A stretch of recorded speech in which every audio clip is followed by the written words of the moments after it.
extremely impactful.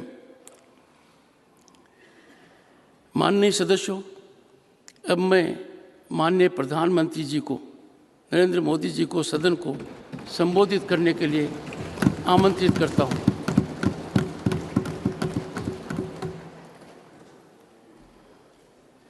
आदरणीय सभापति जी, हम सब के लिए आज का ये दिवस यादगार भी है, ऐतिहासिक भी है। इससे पहले मुझे लोकसभा में भी अपनी भावना को व्यक्त करने का अवसर मिला था। अब राज्यसभा में भी आज आपने मुझे अवसर दिया है, मैं आपका आभारी हूँ। आदरणीय सभापति जी, हमारे संविधान में राज्यसभा की परिकल्पना उच्च सदन के रूप में की गई है। संविधान निर्माताओं का ये आशय रहा है कि ये सदन राजनीति की आपाधापी से ऊपर उठ करके गंभीर बौद्धिक विचार विमर्श का केंद्र बने और देश को दिशा देने का सामर्थ्य यहीं से निकले, ये स्वाभाविक देश की अपेक्षा भी रहे और लोकतंत्र की समृद्धि में ये योगदान ही उस समृद्धि को में अधिक मूल्य वृद्धि कर सकता है। आदरणीय सभापति जी, इस सदन में अनेक महापुरुष रहे हैं। मैं सबका उल्लेख तो न कर पाऊं, लेकिन लाल बहादुर शास्त्री जी हो, गोविंद वल्लभ पंत साहब हो, लाल कृष्ण आडवाणी जी हो, प्रणब मुखर्जी साहब हो, अरुण जेटली जी हो, ऐसे अनगिनत विद्वान, श्रेष्ठीजन और सार्वजनिक जीवन में वर्षों तक तपस्या किए हुए लोग इस सदन को सुशोभित किया है, देश का मार्गदर्शन किया है।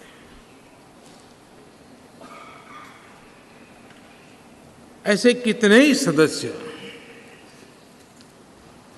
जिन्होंने एक प्रकार से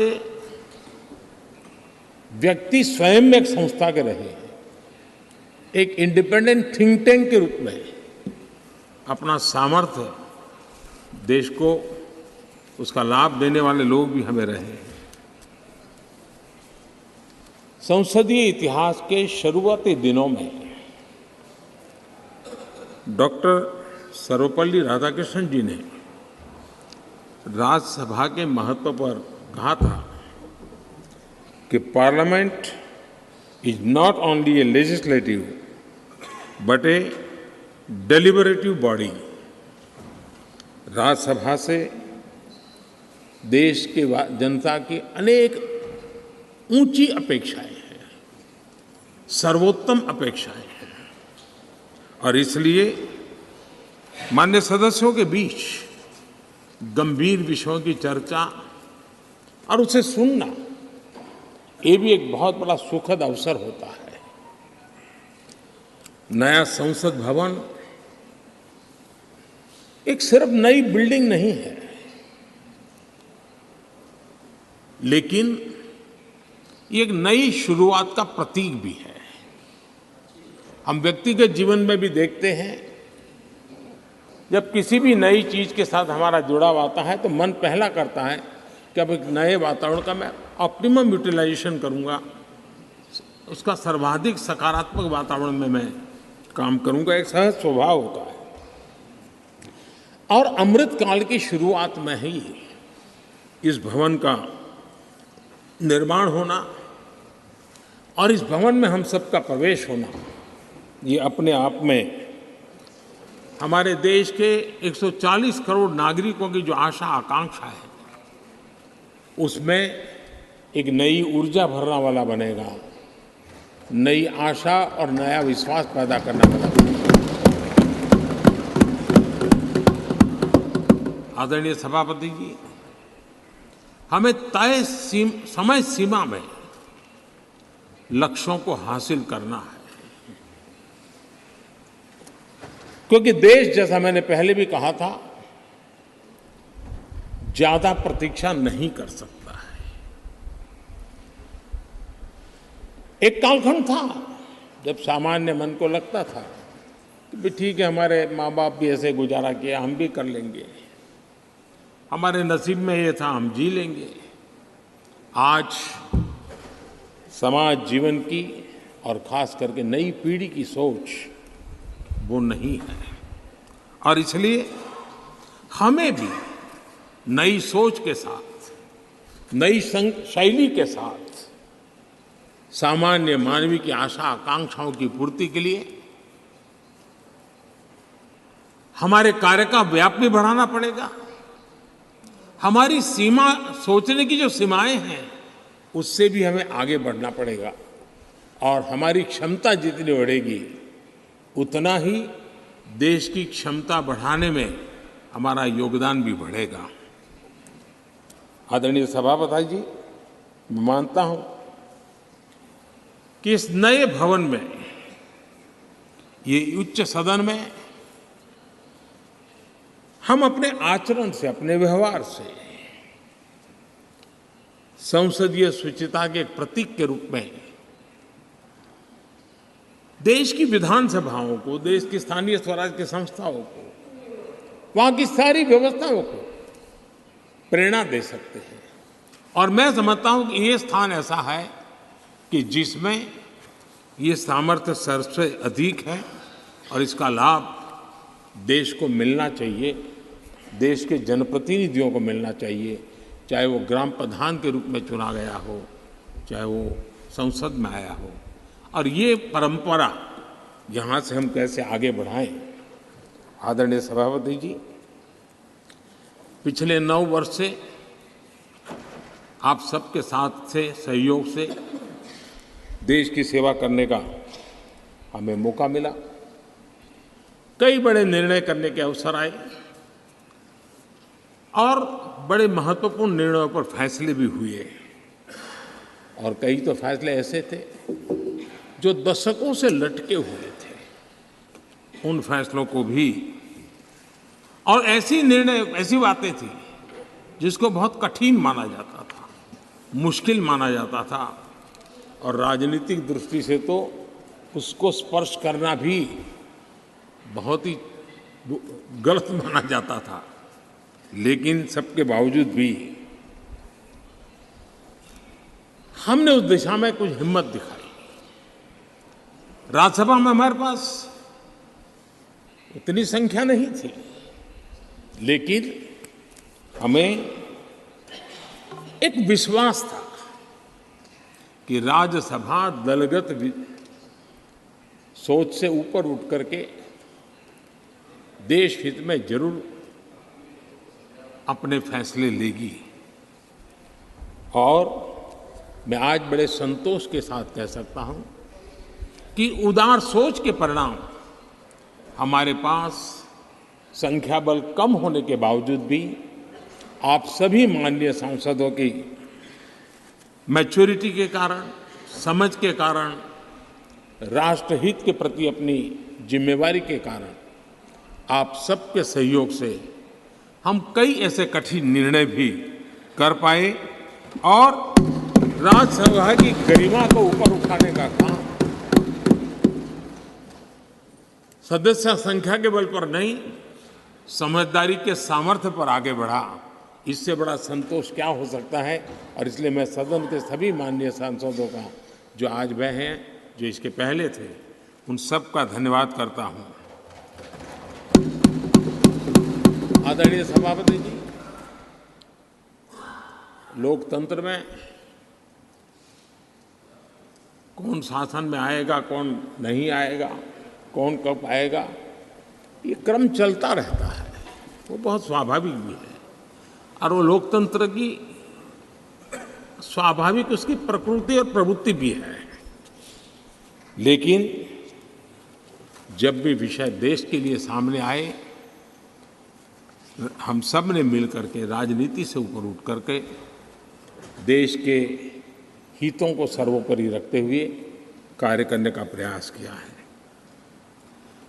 आदरणीय सभापति जी, राज्यसभा एक प्रकार से राज्यों का भी प्रतिनिधित्व करती है।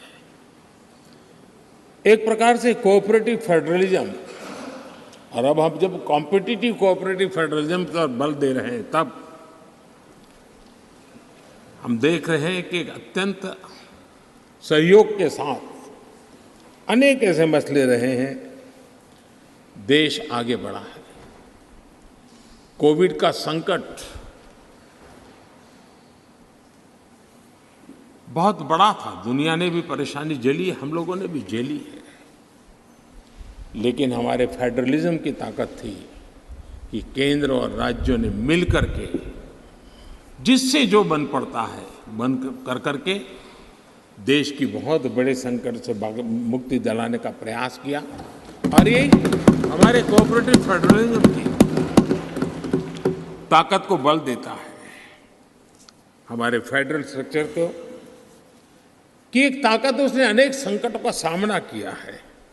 और हमने सिर्फ संकटों के समय नहीं, उत्सव के समय भी दुनिया के सामने भारत की उस ताकत को पेश किया है जिससे दुनिया प्रभावित हुई है। भारत की विविधता, भारत के इतने राजनीतिक दल, भारत में इतने मीडिया हाउसेस, भारत के इतना रहन सहन, बोलियां, ये सारी चीजें G20 समिट में, राज्यों में जो समिट हुई, क्योंकि दिल्ली में तो बहुत देर से आए, लेकिन उसके पहले देश के 60 जितने शहरों में 220 से ज़्यादा समिट होना, और हर राज्य ने बढ़ चढ़ कर के बड़े उत्साह के साथ विश्व को प्रभावित करें, इस प्रकार से मेहमान नवाजी भी की।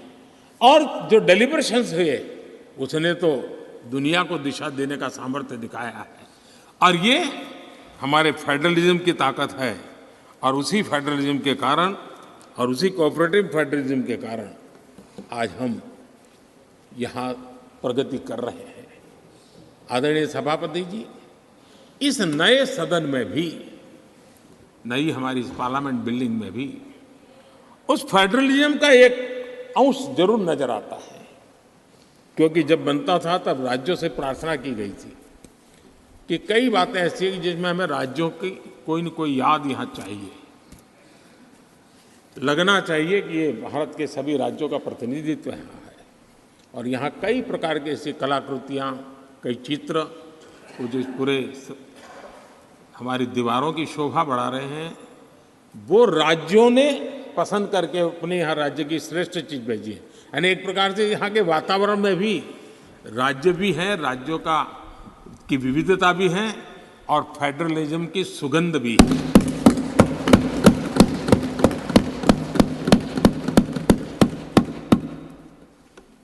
आदरणीय सभापति जी, टेक्नोलॉजी ने जीवन को बहुत तेजी से प्रभावित किया है। पहले जो टेक्नोलॉजी में बदलाव आते में 50-50 साल लग जाते थे, वो आजकल कुछ हफ्तों में आ जाते हैं। आधुनिकता अनिवार्यता बन गई है, और आधुनिकता को मैच करने के लिए हमने अपने आप को भी निरंतर डायनेमिक रूप से आगे बढ़ाना ही पड़ेगा, तब जाकर के उस आधुनिकता के साथ हम कदम से कदम मिलाकर के आगे बढ़ सकते हैं। आदरणीय सभापति जी, पुराने भवन में हमने, जिसको अभी आपने संविधान सदन के रूप में कहा, हमने वहाँ कभी आज़ादी का अमृत महोत्सव बड़े आन बान शान के साथ मनाया। 75 साल का हमारी यात्रा की तरफ हमने देखा भी, और नई दिशा, नया संकल्प करने का प्रयास भी शुरू किया है। लेकिन मुझे पूरा विश्वास है कि नए संसद भवन में आज़ादी की जब हम शताब्दी मनाएंगे, वो स्वर्ण शताब्दी विकसित भारत की होगी, डेवलप्ड इंडिया की होगी, ये मुझे पूरा विश्वास है। पुराने भवन में हम 5वीं अर्थव्यवस्था तक पहुंचे थे। मुझे विश्वास है कि नई संसद भवन में हम दुनिया की टॉप 3 इकोनॉमी में स्थान प्राप्त करेंगे। पुराने संसद भवन में गरीब कल्याण के अनेक इनिशिएटिव हुए, अनेक काम हुए। नए संसद भवन में हम अब 100% सैचुरेशन जिसका हक है उसको पूरा मिले। आदरणीय सभापति जी, इस नए सदन की दीवारों के साथ-साथ हमें भी अब टेक्नोलॉजी के साथ अपने आप को एडजस्ट करना पड़ेगा, क्योंकि अब सारी चीज़ें हमारे सामने आईपैड पर हैं। मैं तो प्रार्थना करूंगा कि बहुत से माननीय सदस्यों को अगर कल कुछ समय निकाल करके उनकी अगर परिचित करा दिया जाए टेक्नोलॉजी से, तो उनकी सुविधा रहेगी। वहाँ बैठेंगे, अपनी स्क्रीन भी देखेंगे, ये स्क्रीन भी देखेंगे, और टेक्नोलॉजी वाले अगर, तो हो सकता है कि उनको कठिनाई ना आए। तो आज मैं अभी लोकसभा में था तो कई साथियों को इन चीज़ों को ऑपरेट करने में दिक्कत हो रही थी। तो ये हम सबका दायित्व है कि हम उसमें सबकी मदद करें। तो कल कुछ समय निकाल करके अगर ये हो सकता है तो अच्छा होगा। आदरणीय सभापति जी, इस डिजिटल का युग है। हमने इस सदन से भी उस चीज़ों से आदतन हमारा हिस्सा बनाना ही होगा। शुरू में थोड़ा दिन लगता है, लेकिन अब तो बहुत सी चीज़ें यूजर फ्रेंडली होती हैं, बड़े आराम से इन चीज़ों का अडॉप्ट किया जा सकता है। हम इसको करें। मेक इन इंडिया एक प्रकार से ग्लोबली गेम चेंजर के रूप में हमने इसका भरपूर फायदा उठाना है। और मैंने कहा, वैसे नई सोच, नया उत्साह, नया उमंग, नई ऊर्जा के साथ हम आगे बढ़कर के कर सकते हैं। आदरणीय सभापति जी, आज नया संसद भवन देश के लिए एक महत्वपूर्ण ऐतिहासिक फैसले का साक्षी बन रहा है। अभी पार्लियामेंट लोकसभा में एक बिल प्रस्तुत किया गया है, वहाँ पर चर्चा होने के बाद यहाँ भी आएगा। नारी शक्ति के सशक्तिकरण की दिशा में जो पिछले अनेक वर्षों से महत्वपूर्ण कदम उठाए गए हैं, उसमें एक अत्यंत महत्वपूर्ण कदम आज हम सब मिलकर के उठाने जा रहे हैं। सरकार का प्रयास रहा ईज ऑफ लिविंग का, क्वालिटी ऑफ लाइफ का। और जब ease of living, quality of life की बात करते हैं तो उसकी पहली हकदार हमारी बहनें होती हैं, हमारी नारी होती है, क्योंकि उसी को सब चीज़ें झेलनी होती हैं। और इसलिए हमारी प्रयास रहा है, और राष्ट्र निर्माण की उनकी भूमिका बढ़े, ये भी हमारी उतनी ही जिम्मेवारी है। अनेक नए नए सेक्टर्स हैं जिसमें महिलाओं की शक्ति, महिलाओं की भागीदारी निरंतर सुनिश्चित की जा रही है। माइनिंग में बहनें काम कर सके, निर्णय हमारे ही सांसदों की मदद से हुआ। हमने सैनिक स्कूलों को बेटियों के लिए दरवाजे खोल दिए, क्योंकि बेटियों में जो सामर्थ्य है, उस सामर्थ्य को अब अवसर मिलना चाहिए। उनके लिए मन में इफ्स एंड बट्स का युग खत्म हो चुका है। हम जितना सामर्थ्य, हम जितनी सुविधा देंगी, उतनी सामर्थ्य हमारी मातृशक्ति, हमारी बेटियां, हमारी बहनें दिखाएंगी।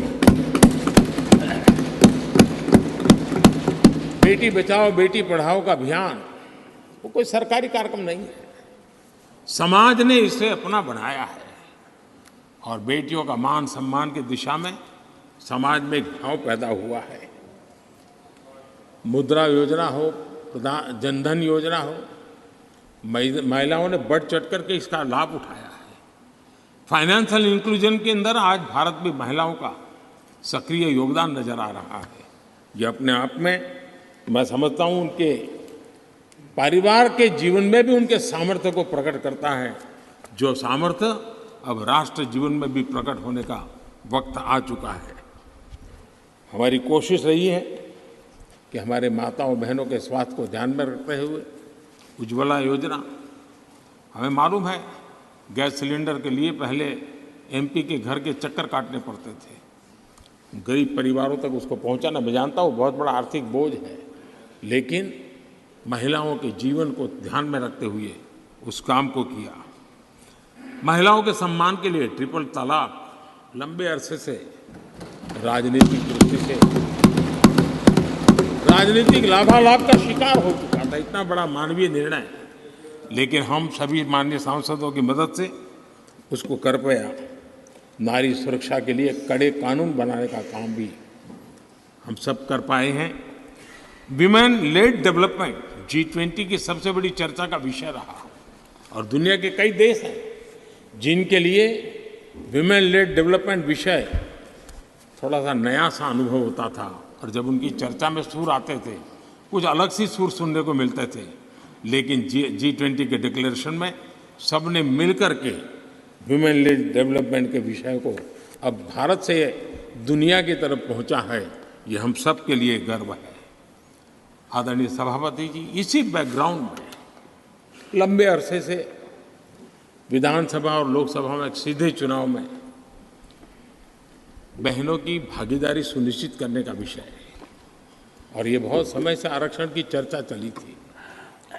हर किसी ने कुछ न कुछ प्रयास किया है, लेकिन और ये 1996 से इसकी शुरुआत हुई है, और अटल जी के समय तो कई बार बिल लाए गए, लेकिन नंबर कम पड़ते थे, कुछ उग्र विरोध का भी वातावरण रहता था, एक महत्वपूर्ण काम करने में काफ़ी असुविधा होती थी। लेकिन जब नए सदन में आए हैं, नया होने का एक उमंग भी होता है, तो मुझे विश्वास है कि ये जो लंबे अरसे से चर्चा में रहा विषय है, अब इसको हमने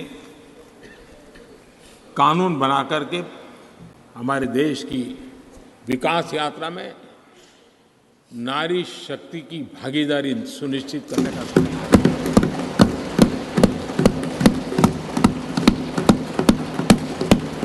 और इसलिए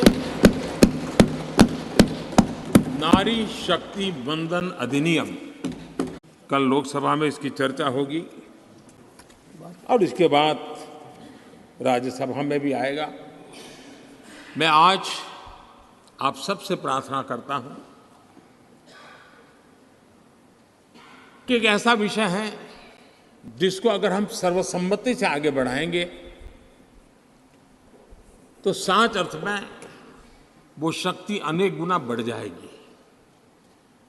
और जब भी बिल हम सबके सामने आए, तब मैं राज्यसभा के सभी मेरे माननीय सांसद साथियों से आज आग्रह करने आया हूं कि हम सर्वसम्मति से जब भी उसकी निर्णय करने का अवसर आए, आने वाले 1-2 दिन में आप सबके सहयोग की अपेक्षा साथ मैं मेरी वाणी को विराम देता हूं। बहुत बहुत धन्यवाद।